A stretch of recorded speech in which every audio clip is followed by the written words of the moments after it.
Hello ladies and gentlemen, and welcome to the 10th review of the mini-series that is going on for the Formula 1 2014 mid-season review.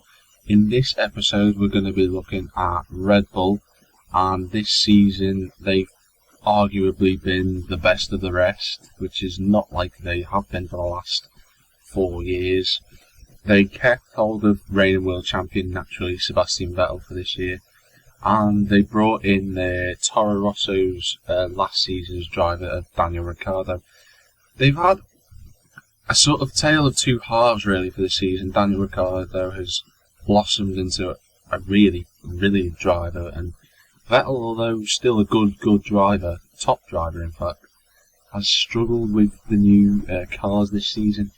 In Australia, the luck was definitely not with Vettel that time round, and he had engine problems after 3 laps and kind of showed Renault's early season performance, which was terrible. But Ricciardo finished second place in that race, but sadly he was disqualified due to a fuel flow rate irregularity, which was I thought was slightly harsh because the same system was used, but the rules in F1 state that you've got to stick to them, and if you don't do that with the same ones, naturally you're going to be penalised, and that was the fair punishment, arguably.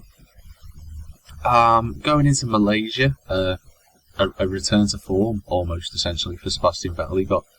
He got his first podium of the season, Red Bull's first true podium of the year. Ricciardo, sadly, was running quite well during the race. I think he was running 4th at the time, just behind Vettel, until he retired with some sort of unknown problem. It wasn't announced what it was, but Bahrain was another really strong, a strong performance from Ricciardo. He battled his way up from 13th on the grid, and Red Bull obviously recovering from a poor qualifying.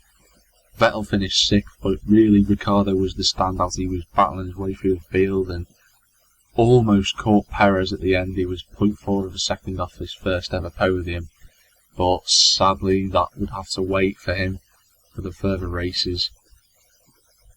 China, however, was another strong race for Ricciardo. He finished just a few seconds away from Alonso from that podium position, and he comfortably beat Vettel that race.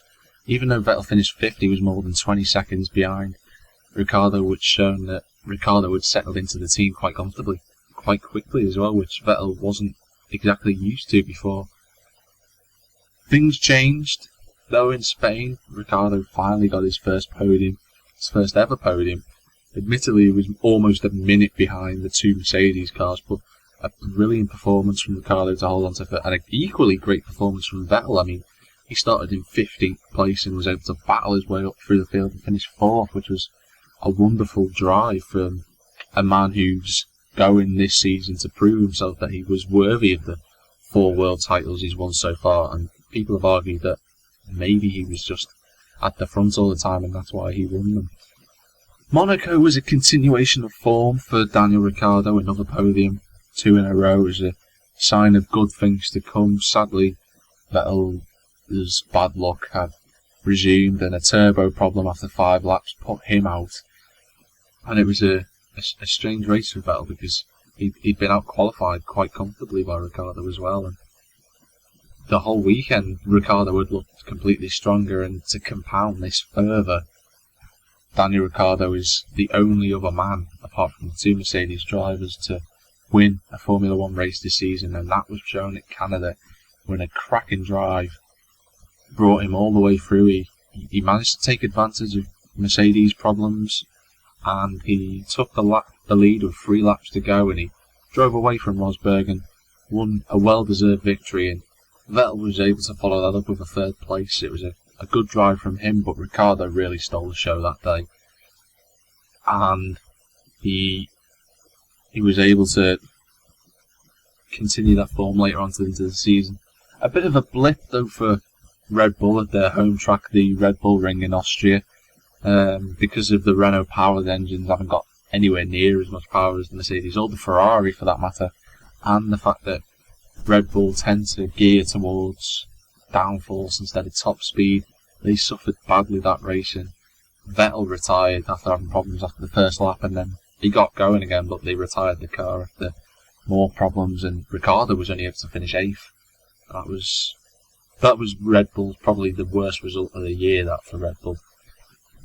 Ricciardo, though, was able to bounce back in Britain and got a good 3rd position. He was able to just about hold off Button at the end, who was charging on his fresher tyres. And Vettel, after having that long dice with Alonso all the way, nearly towards the back end of the Grand Prix, absolutely brilliant performance. But it was a great race for Ricciardo in particular, but things were on the upturn for Vettel in particular at Germany. In his home Grand Prix, he was able to finish ahead of Ricciardo reasonably comfortably. I mean, 8 seconds isn't that much, but considering he started behind Ricciardo and had arguably the worst strategy than Ricciardo, he was able to make use of what he had and finish 4th. Ricciardo finished 6th in the end, just behind Alonso. But it was a wonderful race for Ricciardo, and Alonso again battling all the way through towards the end of the Grand Prix. Alonso just getting the better of him at the end by a 10th of a second it was.